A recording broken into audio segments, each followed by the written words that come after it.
وسلم نے فرمایا جو شخص جھوٹ بولنا اور اس پر عمل کرنا نہ چھوڑے یعنی روزہ رکھ کے تو اللہ کو کوئی ضرورت نہیں کہ وہ شخص اپنا کھانا اور پینا چھوڑ دے.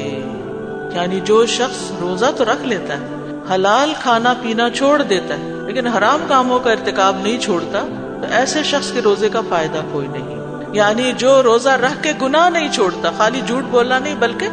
گناہ نہیں چھوڑتا, روزہ رکھ کے تو غیبت اور بہتان, زنا کا الزام, گالی گلوچ, لان تان کرنا, لعنت ملامت کرنا اور اس طرح کی دیگر باتیں نہیں چھوڑتا جن سے بچنا لازم ہے, تو پھر اس کا روزہ نہیں. برے کاموں کو کرتے جانا